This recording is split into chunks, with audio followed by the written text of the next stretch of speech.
नमस्कार बच्चों, कैसे हैं आप सब। आशा करती हूँ आप सभी अच्छे होंगे, स्वस्थ होंगे, खुश होंगे और अपनी पढ़ाई भी अच्छे से कर रहे होंगे। तो जैसा कि आप सभी जानते हैं, मैं हूँ आपकी हिंदी की अध्यापिका और मैं स्वागत करती हूँ आप सभी का आईसीटी वर्चुअल क्लासरूम में।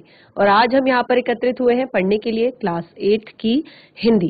क्लास 8 की हिंदी में हमारा लगभग कोर्स कंप्लीट हो चुका है। सारा जो सिलेबस है वो हम पढ़ चुके हैं और हिंदी व्याकरण में भी हम काफी सारी चीजें पढ़ चुके हैं। हिंदी व्याकरण में आज हम पढ़ेंगे जो हमारा शब्द भेद है उसको हम रिवाइज करेंगे, क्योंकि इसमें बहुत सारे पॉइंट्स आते हैं जो आपको समझने होते हैं, जो आपको लिखने होते हैं। तो जैसे कि पर्यायवाची शब्द, अनेकार्थी शब्द या अनेक शब्दों के लिए एक शब्द, इस तरह के बहुत सारे पॉइंट्स इसमें आते हैं जो आपको क्लियर करने होते हैं। तो इसी को आज हम रिवाइज करेंगे। ये टॉपिक आपने पहले भी अपनी पिछली क्लासेस में भी पढ़ा होगा, लेकिन बहुत ही ज्यादा इम्पोर्टेंट है जब भी आप आगे पढ़ते हैं हिंदी को। जब भी आप आगे अपनी पढ़ाई करने के बाद भी जो भी कॉम्पिटिटिव एग्जाम्स देते हैं या कभी और आगे आप हिंदी के कोई एग्जाम देते हैं, तो ये सारी चीजें आपको हमेशा पढ़नी होती है, हमेशा समझनी होती है कि पर्यायवाची शब्द क्या होते हैं या अनेकार्थी शब्द क्या होते हैं या अनेक शब्दों के लिए एक शब्द क्या होता है या सार्थक शब्द क्या होते हैं, निरर्थक शब्द क्या होते हैं। तो ये सारी चीजें बहुत ही ज्यादा महत्वपूर्ण है आपके हिंदी व्याकरण में। तो आज हम इसी टॉपिक को स्टार्ट करने वाले हैं। हम चलते हैं स्मार्ट बोर्ड की तरफ, शुरू करते हैं आज का सेशन। सभी बच्चे ध्यान पूर्वक पढ़ेंगे और समझने का प्रयास करेंगे। तो जैसे कि मैंने आपको बताया, शब्द भेद आज का हमारा टॉपिक है, शब्द भेद। और ये जो शब्द भेद हम पढ़ रहे हैं आज, ये हम पढ़ रहे हैं अर्थ के आधार पर। तो इसको हम on the basis of meaning, अर्थ के आधार पर, शब्दों के भेद अर्थ के आधार पर, ये हमारा टॉपिक है। तो क्या क्या होते हैं शब्दों के भेद, इसको हम पहले जान लेते हैं, पहले समझ लेते हैं, उसके बाद हम सभी को एक एक करके पढ़ेंगे। तो शब्द भेद में आपके बहुत सारे टॉपिक आते हैं। शब्द भेद यानी कि शब्दों के कह सकते हैं टाइप्स कितने प्रकार के होते हैं। तो सबसे पहला आपका आता है पर्यायवाची शब्द। पर्यायवाची शब्द।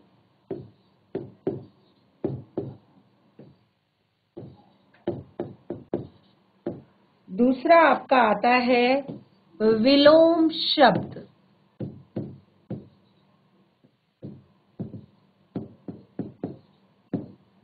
तीसरा आपका आता है अनेकार्थी शब्द। अनेकार्थक शब्द। तीसरा आपका आता है एकार्थक प्रतीत होने वाले शब्द।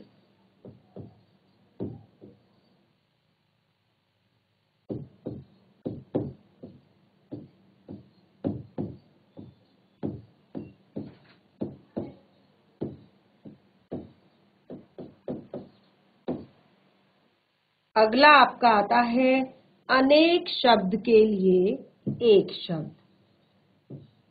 अनेक शब्दों के लिए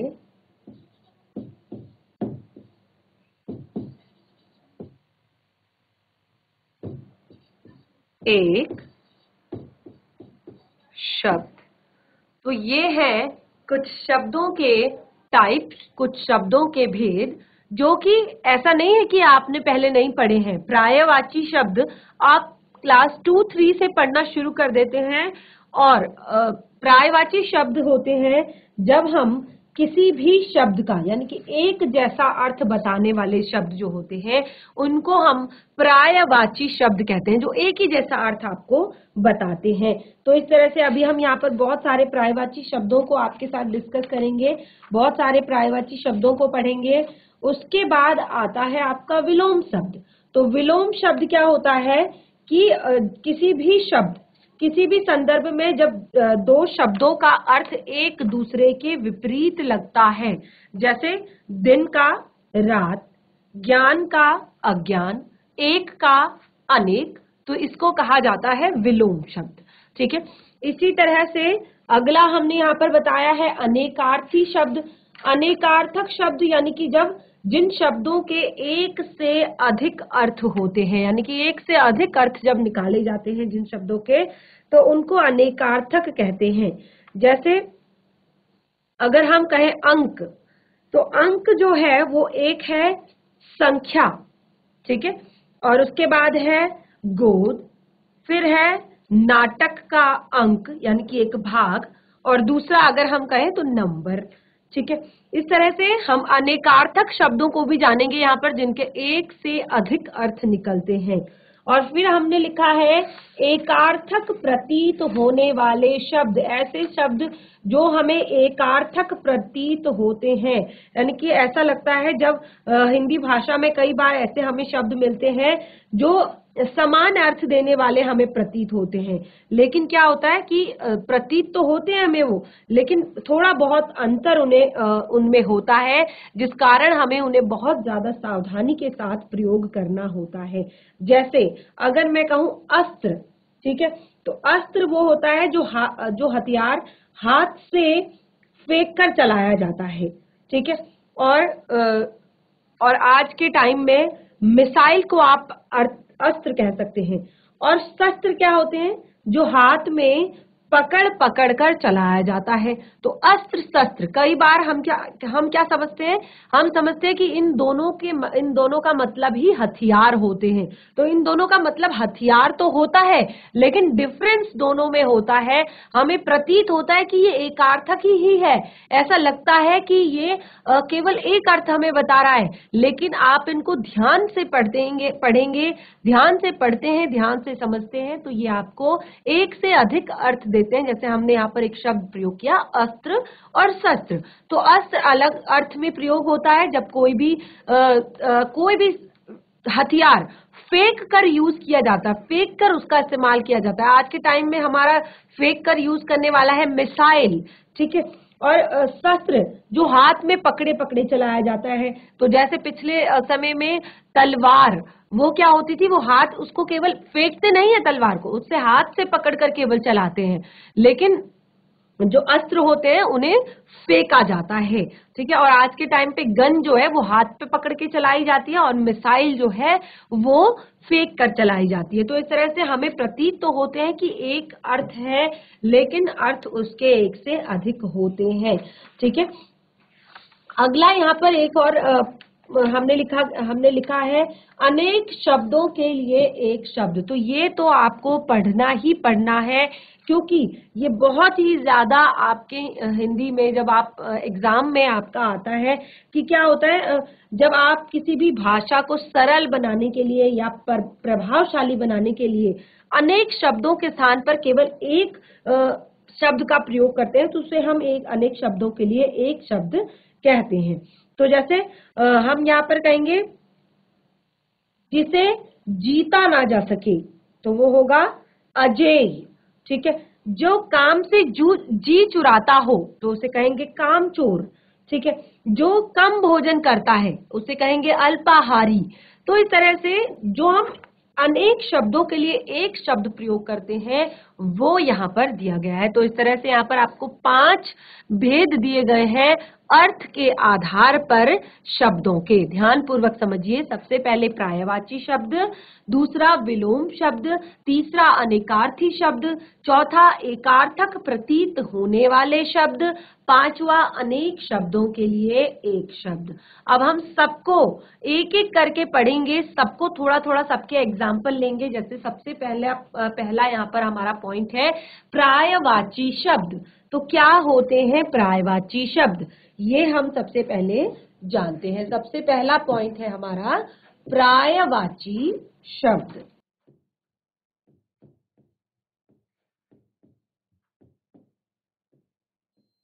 पर्यायवाची शब्द, देखिए पर्यायवाची शब्द के लिए मैंने आपको क्या बताया कि जब एक सा अर्थ बताने वाले शब्दों को एक सा अर्थ बताने वाले शब्दों को प्रायवाची शब्द कहते हैं। और यहाँ पर देखिए प्रायः का क्या अर्थ होता है, प्रायः का क्या अर्थ होता है, का अर्थ क्या है, बदले में आने वाला,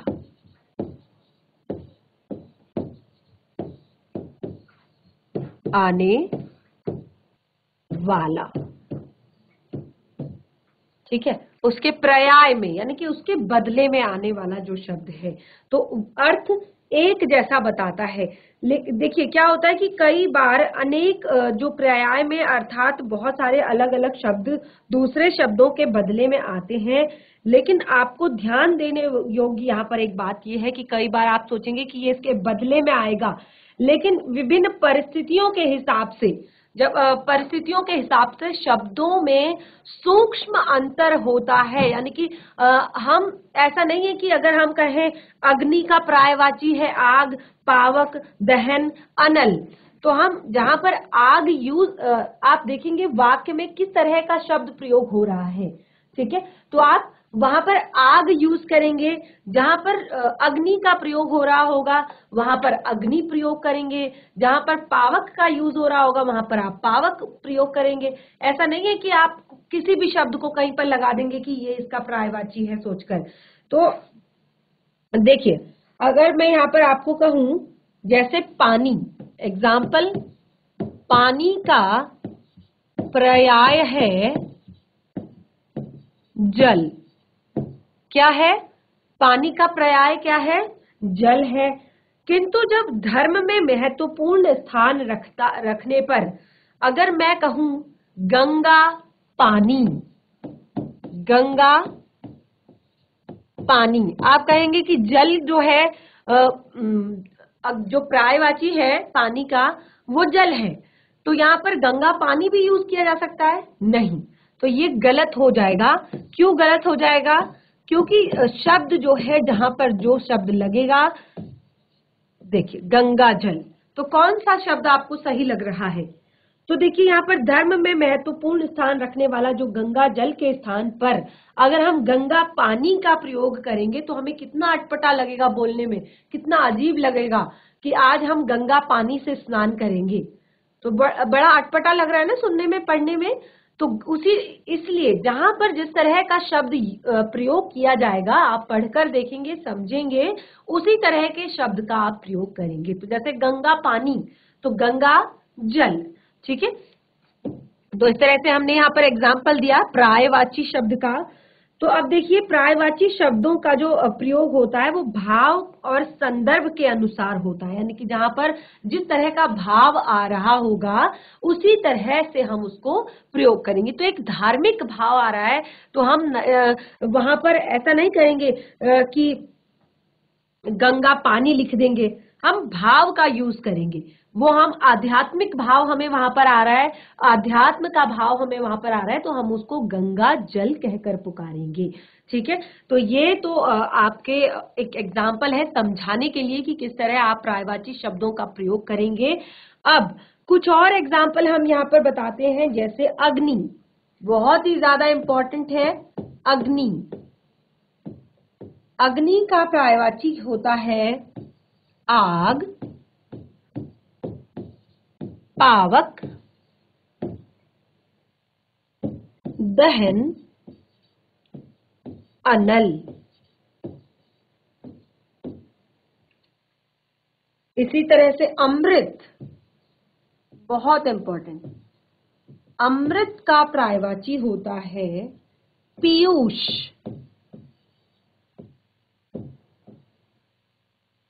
सुधा,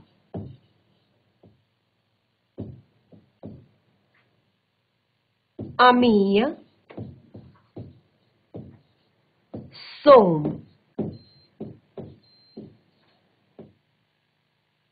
ठीक है। तो ये आपके एग्जाम्पल, और भी बहुत सारे एग्जाम्पल हम आपको इसके यहाँ पर दे सकते हैं। और भी जैसे इंपॉर्टेंट है वो है आंख, आंख का क्या पर्यायवाची होगा, नेत्र, लोचन, नयन, चक्षु,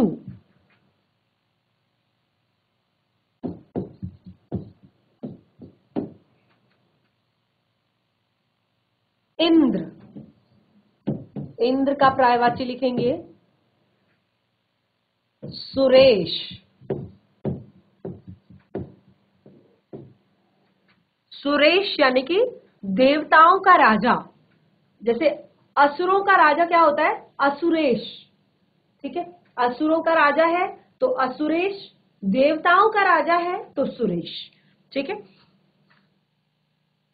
देवेंद्र,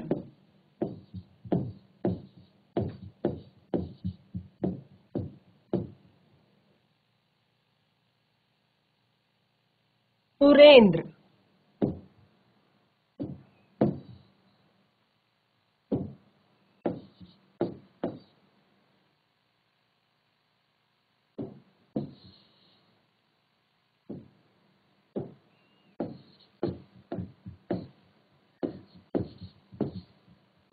सुरेंद्र, पुरंदर,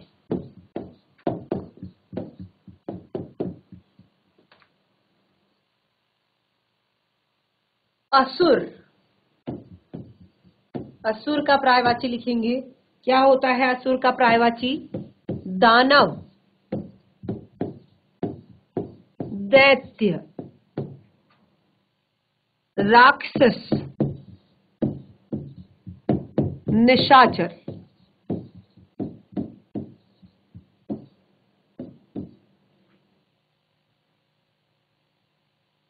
इस तरह से गंगा, गंगा का पर्यायवाची लिखेंगे। गंगा का पर्यायवाची देव नदी, भागीरथी,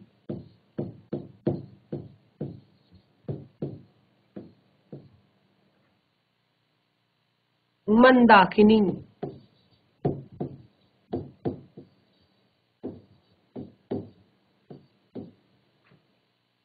जाह्नवी।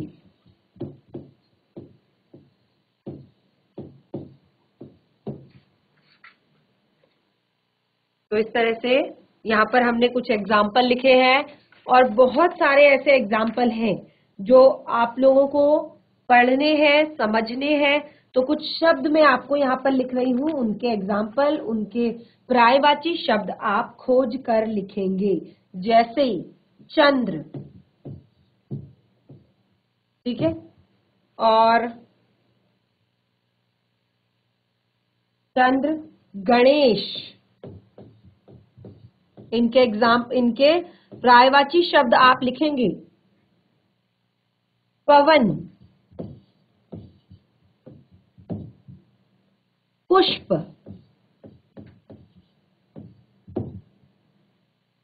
सोना,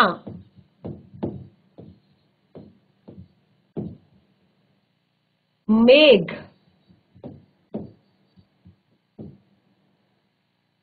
आकाश।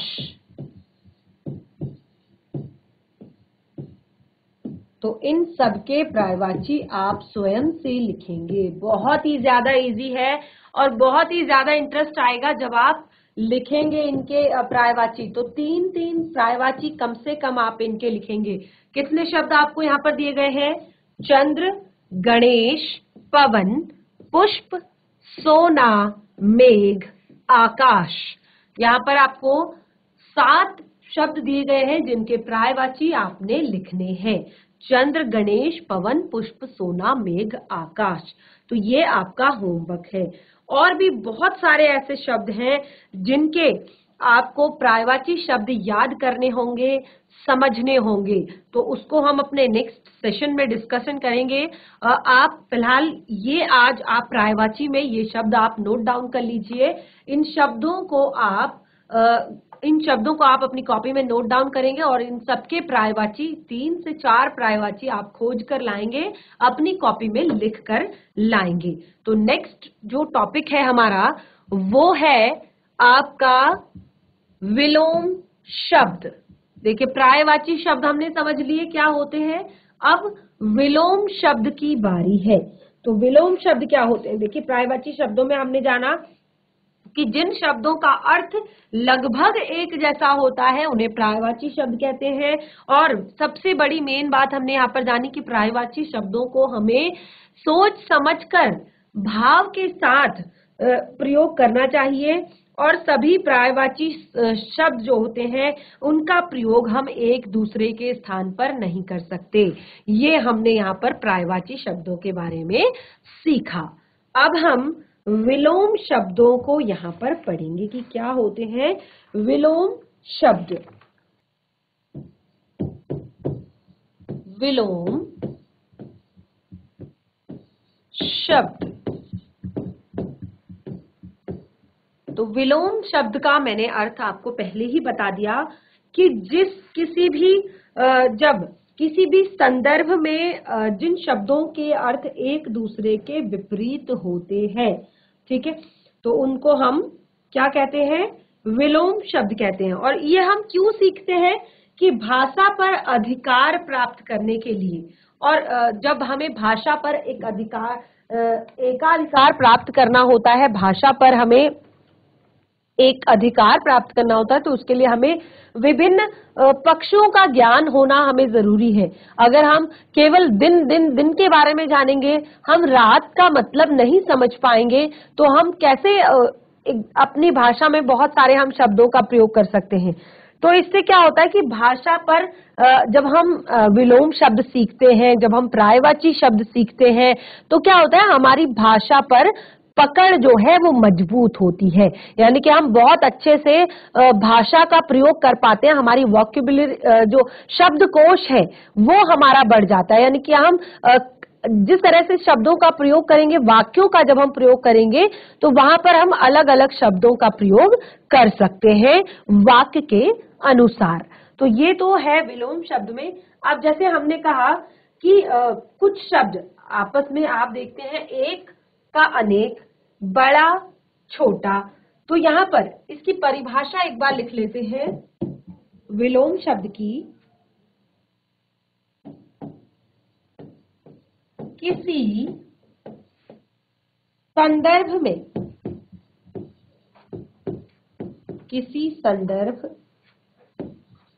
में जिन दो शब्दों के अर्थ एक दूसरे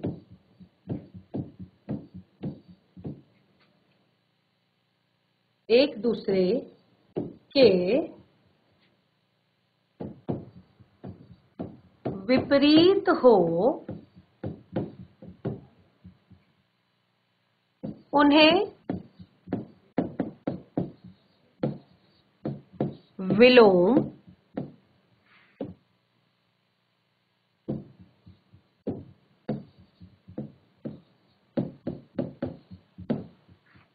शब्द कहते हैं।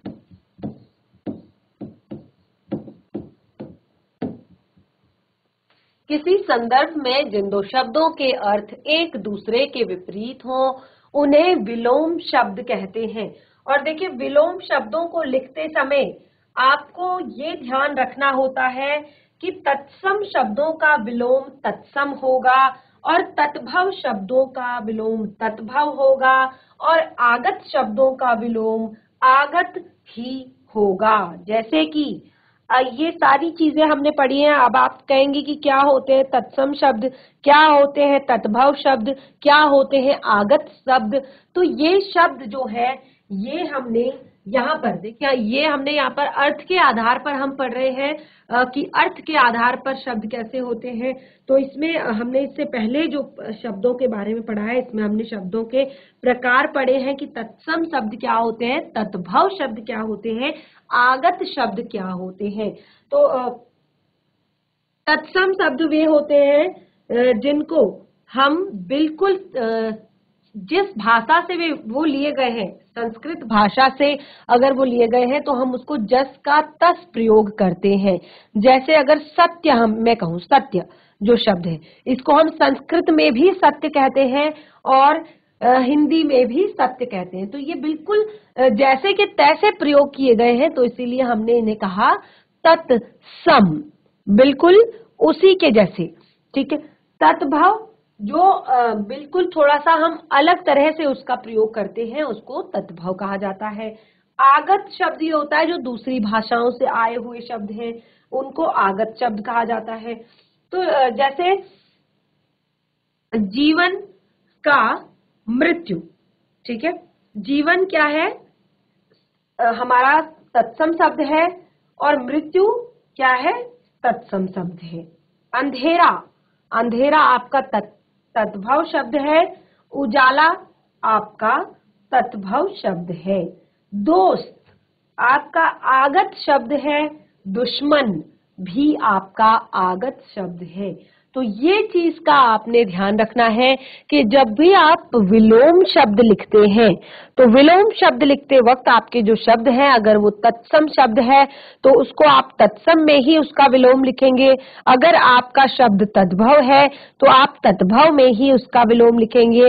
अगर आपका शब्द आगत शब्द है तो उसको आप आगत शब्द में ही लिखेंगे। तो जैसे कि एग्जाम्पल के तौर पर हम यहाँ पर बताते हैं, शब्द और विलोम।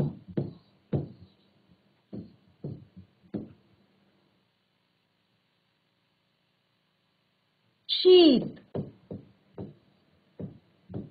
का ग्रीष्म, दोनों ही तत्सम शब्द हैं। ठीक है, गुरु,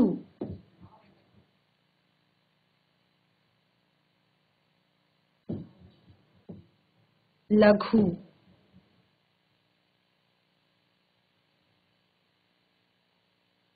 पाप,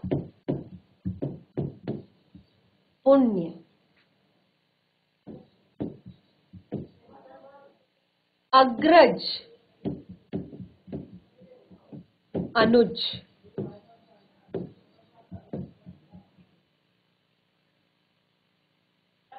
सुगंध, दुर्गंध,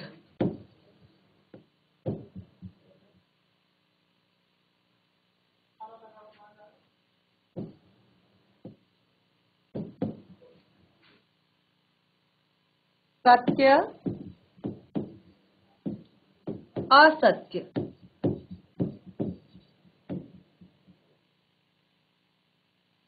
चर, अचर,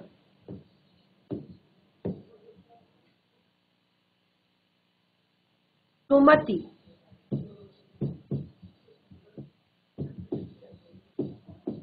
कुमति,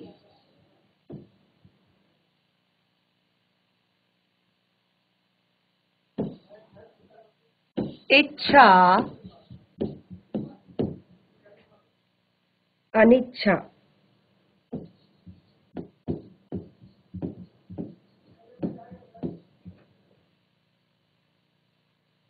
सौभाग्य,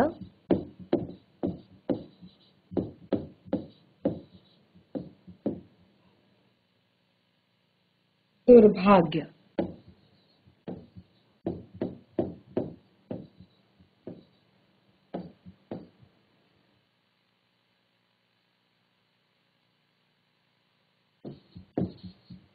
सुपुत्र,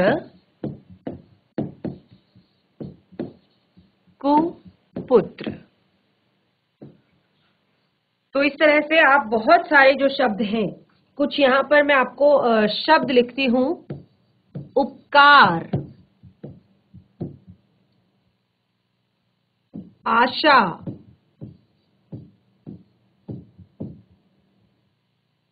आय,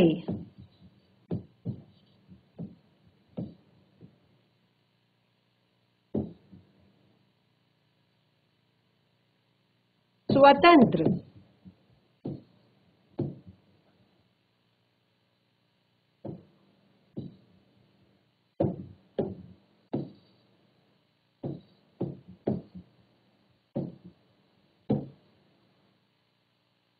अपना,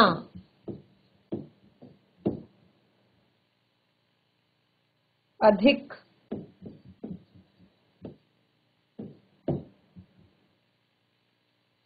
क्रूर,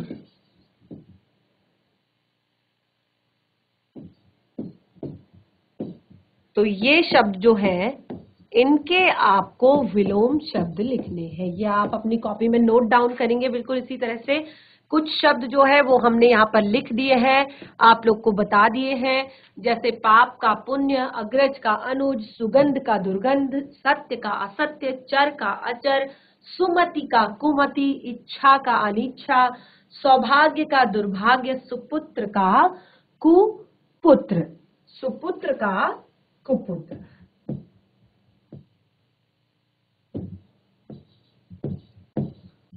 तो इस तरह से जो बाकी के शब्द यहाँ पर दिए गए हैं, ये बाकी के शब्दों को आप इन शब्दों का विलोम शब्द लिखेंगे।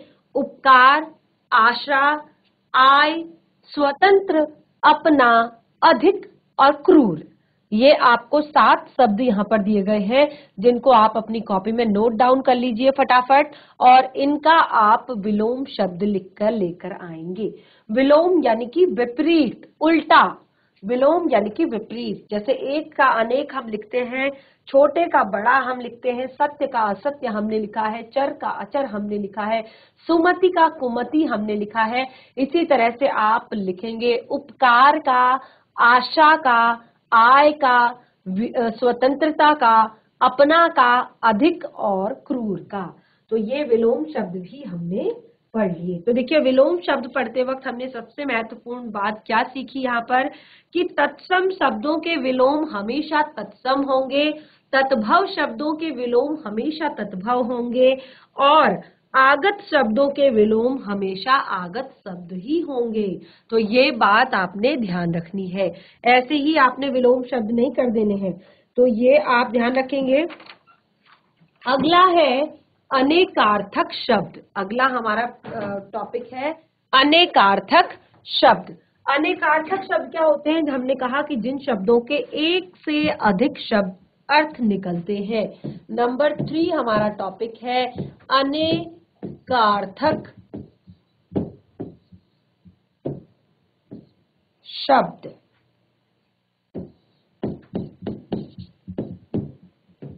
अनेकार्थक शब्द, इसको भी हम समझ लेते हैं। जिन शब्दों के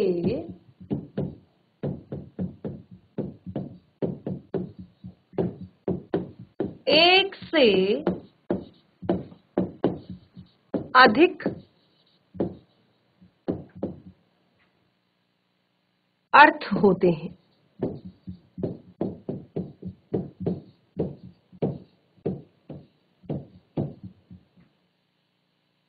उन्हें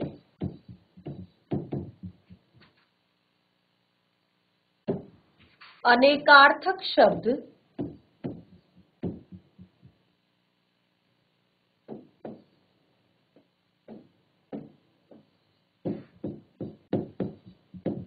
कहते हैं। उन्हें अनेकार्थक शब्द कहते हैं। अब अनेकार्थक शब्द जैसे हमने कहा, एक कुछ उदाहरण हम यहाँ पर देते हैं।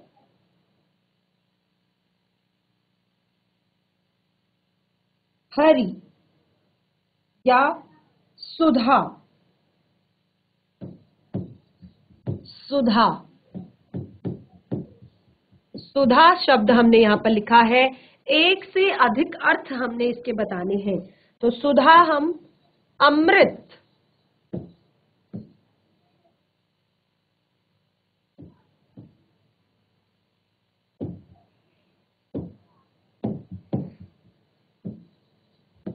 अमृत,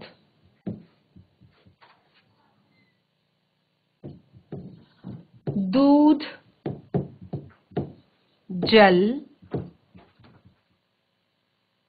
गंगा, मधु,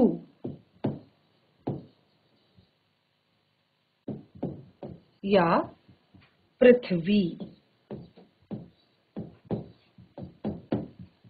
तो सुधा शब्द जो है उसके इतने अधिक अर्थ निकलते हैं। इसी तरह से लक्ष्मी,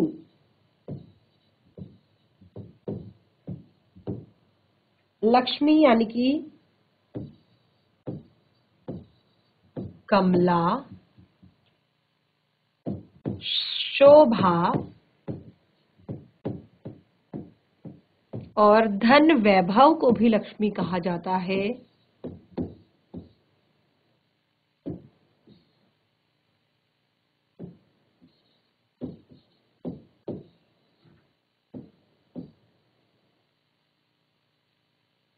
सौभाग्य,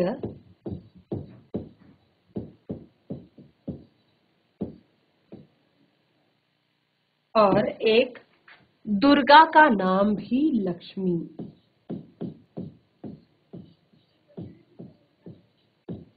नाम, ठीक है। तो इस तरह से और भी बहुत सारे एग्जाम्पल हैं यहाँ पर अनेकार्थी शब्द के। पत्र, पत्र का क्या अर्थ होता है? शंख भी कहते हैं, पत्ता भी कहते हैं, और पत्र को हम चिट्ठी भी कहते हैं, ठीक है। पत्ते को भी पत्र कहा जाता है, शंख को भी पत्र कहा जाता है, चिट्ठी को भी पत्र कहा जाता है। आम, ठीक है, आम शब्द, आम का अर्थ होता है साधारण। आम का एक और अर्थ होता है एक प्रसिद्ध फल। एक प्रसिद्ध फल भी आम कहलाता है।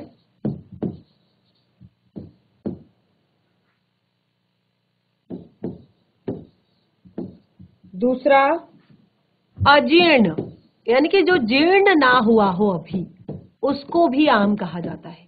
और सरल भाषा में कहें तो कच्चे को भी आम कहा जाता है, ठीक है। तो ये हमारे अनेकार्थक शब्द। देखिए, आम, आम यानी कि साधारण, आम इंसान, साधारण व्यक्ति। उसी तरह से एक प्रसिद्ध फल को भी आम कहा जाता है। अजीर्ण यानी कि कोई कच्ची चीज हो, उसे भी आम कहा जाता है, ठीक है। इसी तरह से कनक, कनक शब्द के भी अनेक अर्थ निकलते हैं। पहला अर्थ निकलता है सोना, दूसरा अर्थ निकलता है धतूरा, तीसरा अर्थ निकलता है गेहूं,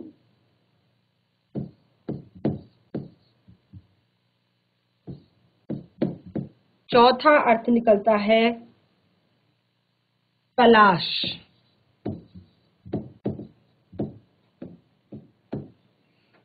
तो इस तरह से कनक का एक अर्थ है सोना, एक अर्थ है धतूरा, एक अर्थ है गेहूं। तो जब भी आप किसी भी कविता का भावार्थ समझते हैं, किसी भी काव्य में कोई भी चीज पढ़ रहे होते हैं, तो उसमें अक्सर क्या होता है कि इन चीजों का काम वहां पर आता है। जब आप भावार्थ समझते हैं, आखिर क्या कहने की कोशिश की गई है, तो वहां पर कविता के भाव के अनुसार आप शब्द का अर्थ निकालते हैं। जैसे यहाँ पर यहाँ पर एक दोहा आपने पढ़ा होगा कि कनक कनक ते 100 गुनी, मादकता अधिकाय, जो पाए बोराए, जो खाए बोराए।